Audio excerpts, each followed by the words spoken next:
wala naman tayong magagawa dahil nagkakaroon na talaga ng giyera sa Iran. So kailangan na lang tayo talaga magtipid ng paggamit ng crudo or gasoline.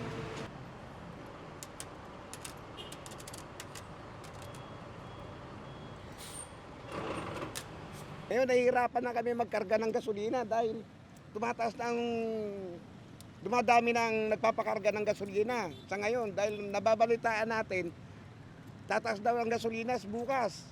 Eh ngayon, nahihirapan kami ngayon magkakarga ng gasolina ngayon. Kita nyo po, dala ko na ang galon para makapagkarga lang.